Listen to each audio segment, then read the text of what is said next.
Myself, Dr. Swati Sharma. I am Associate Professor in Botany in Government College, Jaipur. आज का हमारा topic है palaeobotany, types of fossils.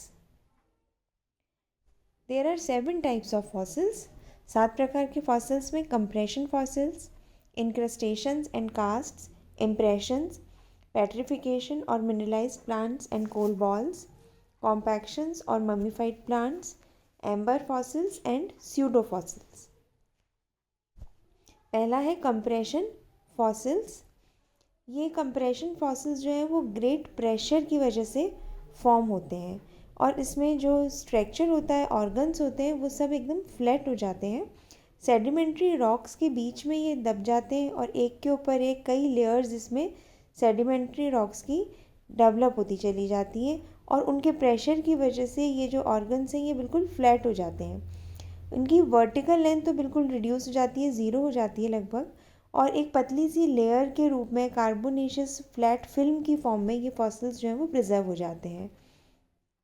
इसमें चूँकि ये बिल्कुल फ्लैट हो जाते हैं इसलिए केवल उनका एक्सटर्नल स्ट्रक्चर इजीली हम स्टडी कर सकते हैं. इंटरनल स्ट्रक्चर्स का इजीली स्टडी नहीं किया जा सकता है.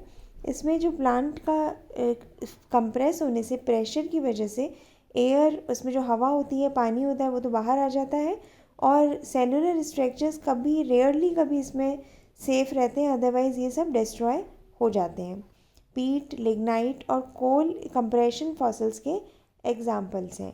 वर्टिकल प्रेशर जब सेडिमेंट्री रॉक्स का पड़ता है ऑर्गेनिक मैटर पर तो वो पीट में कन्वर्ट हो जाता है और फर्दर प्रेशर पड़ता है तो लिग्नाइट में और लास्ट में ब्राउन ब्लैक कोल में कन्वर्ट हो जाता है. और ये मेनली कार्बोनिफेरस एज के में कंप्रेशन फॉसिल्स पाए जाते हैं.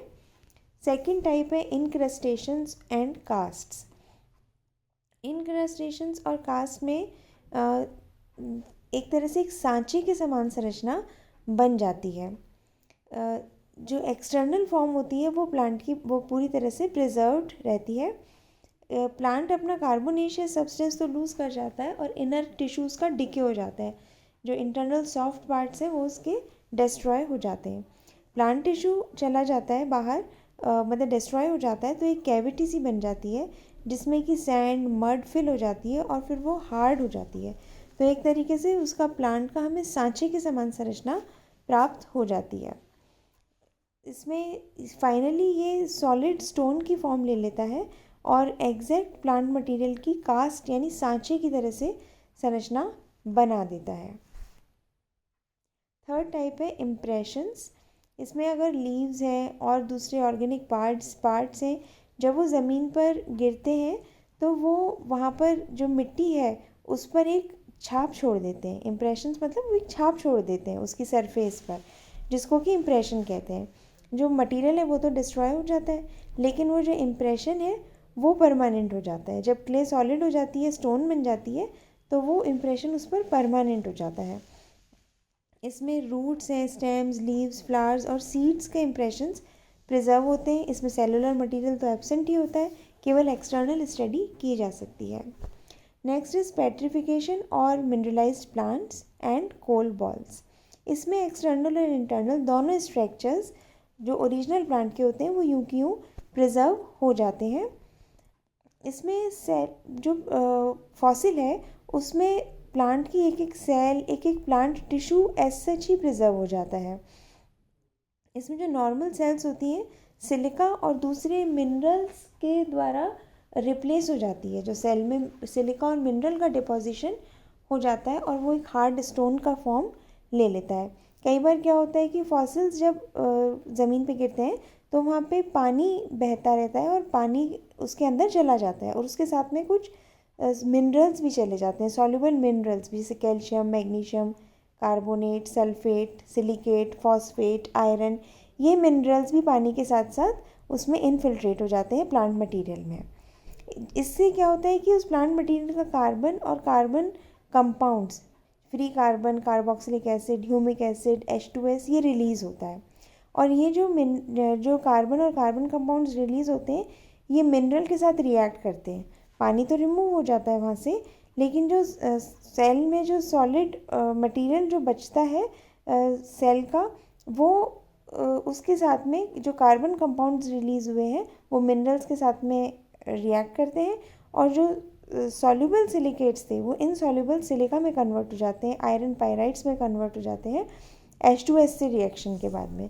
तो जब ये कार्बन कंपाउंड उसमें से बाहर निकलते हैं, वो मिनरल पानी के साथ में एंटर करते हैं प्लांट मटेरियल के अंदर, और उनके बीच में रिएक्शन होता है, और सॉल्युबल सिलिका से इनसॉल्युबल सिलिका और आयरन जो है वो पायराइड्स में कन्वर्ट हो जाता है।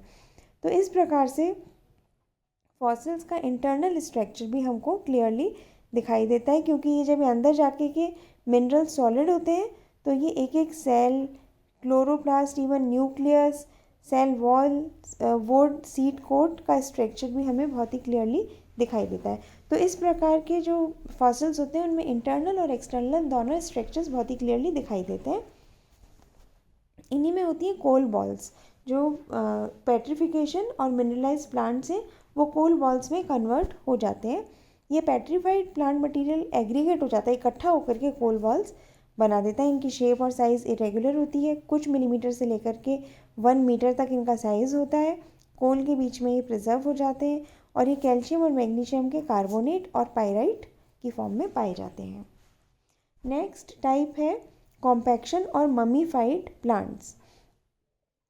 इसमें प्लांट्स और प्लांट फ्रेगमेंट्स जब ज़मीन पर गिरते हैं तो वो एक दूसरे से भी कंप्रेस हो जाते हैं। एक दूसरे से इतना ज़्यादा अमाउंट प्लांट्स का होता है कि वो एक दूसरे से दब जाते हैं। इसको कहते हैं compaction and mummified plants. Next है एम्बर फॉसिल्स। एम्बर फॉसिल्स में जो फॉसिल कोनिफर्स होते हैं वो रेजिन एक्सक्रीट करते हैं। जब वो ज़मीन पे गिरते हैं इनके टूटे हुए पार्ट्स, इंजर्ड पार्ट्स, तो वो रेजिन एक्सक्रीट करते हैं, जो कि फॉरेस्ट फ्लोर पर फैल जाता है और बहुत लंबे समय तक स्टोर होकर के रहता है। अब जब ये एम्बर फैलता है तो अपने नीचे कई फ्लावर्स, माइक्रो ऑर्गेनिजम्स को भी कवर कर लेता है। तो जब तक वो लॉन्ग लास्टिंग है, लंबे समय तक रहते हैं, और उसके अंदर दबे हुए फ्लावर्स और माइक्रो ऑर्गेनिजम्स भी प्रिजर्व हो जाते हैं, और उनको हम कहते हैं एम्बर फॉसिल्स, क्योंकि वो एम्बर के नीचे दब करके, रेजिन जो है that is known as amber, उसके नीचे दब करके प्रिजर्व होते हैं। लास्ट है स्यूडो फॉसिल्स। जब सेडिमेंट्री रॉक्स बनती हैं तो कई बार ऐसा भी होता है कि उनके ऊपर प्लांट ऑर्गन्स और एनिमल्स जैसी छाप हमें दिखाई देती है। वास्तव में वो फॉसिल नहीं है, कोई प्लांट पार्ट उसमें नहीं गिरा होता, लेकिन वो बनते समय कुछ इस प्रकार का स्ट्रक्चर उनका बनता है कि ऐसा लगता है कि कोई प्लांट ऑर्गन या कोई एनिमल है, लेकिन बेसिकली वो फॉसिल्स नहीं होते। और रॉक्स में जब इस तरीके के फॉर्म्स पाए जाते हैं तो हम उनको स्यूडो फॉसिल्स कहते हैं। तो ये 7 प्रकार के फॉसिल्स हैं जो कि पाए जाते हैं। Thank you.